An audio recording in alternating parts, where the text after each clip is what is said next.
2024 సార్వత్రిక ఎన్నికల తర్వాత వైఎస్ఆర్ కాంగ్రెస్ పార్టీకి షాకులు మీద షాకులు తగులుతున్నాయి.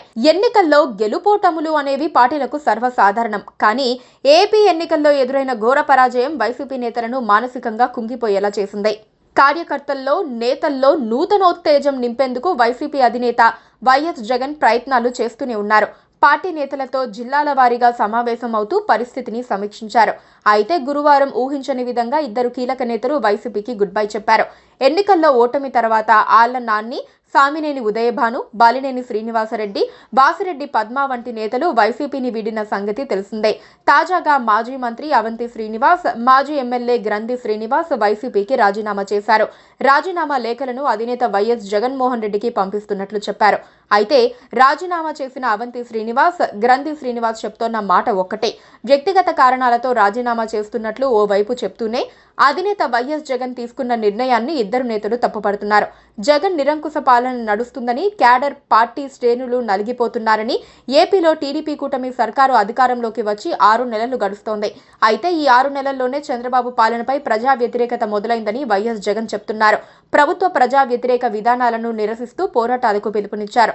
అందులో భాగంగా డిసెంబర్ 13న అన్నదాత సుఖీభవ చెల్లించాలంటూ రైతు సమస్యలపై పోరాటం చేయాలని వైసీపీ శ్రేణులకు సూచించారు. అలాగే డిసెంబర్ 27న కరెంటు ఛార్జీలపైన, జనవరి 3న ఫీజు రీయింబర్స్మెంట్ డిమాండ్ చేస్తూ నిరసన కార్యక్రమాలు చేపట్టాలని వైసీపీ శ్రేణులకు జగన్ పిలుపునిచ్చారు. వైఎస్ జగన్ తీసుకున్న ఈ నిర్ణయాన్ని రాజీనామా చేసిన అవంతి శ్రీనివాస్, గ్రంథి శ్రీనివాస్ తప్పుపడుతున్నారు. ఎన్నికల్లో ప్రజలిచ్చిన తీర్పును వైఎస్ జగన్ గౌరవించాలని, 5 ఏళ్లు పాలించాలని ప్రజలు అధికారం ఇస్తే 5 నెలలు కూడా పూర్తవ్వకుండానే ఉద్యమాలు, ధర్నాలు ఏమిటని చెయ్యమనటంతో క్యాడర్ లీడర్లు నలిగిపోతున్నారు.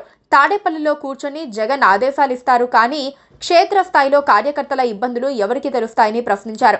కొత్తగా ఏర్పాటైన ప్రభుత్వానికి కొన్ని రోజులు సమయం ఇవ్వకుండా ఇలా వ్యవహరించడం సరికాదని అవంతి శ్రీనివాస్ అభిప్రాయపడ్డారు. అవంతి శ్రీనివాస్ విలేకరులతో మాట్లాడుతూ 2009లో పద్మభూషణ్ చిరంజీవి ఆశీస్సులతో రాజకీయాల్లోకి వచ్చానని, భీమిలి నుండి ఎమ్మెల్యే అయ్యానని, 2014లో తెలుగుదేశం పార్టీ నుండి అవకాశం ఇచ్చారని, తర్వాత జగన్మోహన్ రెడ్డి గారు అవకాశం ఇచ్చారని అందరికీ ధన్యవాదాలు తెలిపారు. ఈ సందర్భంగా విలేకరులు మీరు ఏ పార్టీలోకి చేరబోతున్నారని ప్రశ్నించినప్పుడు ప్రజల అభిప్రాయమే తన అభిప్రాయమని తెలిపారు. Please subscribe to KTV Telugu. KTV Telugu. KTV Telugu channel.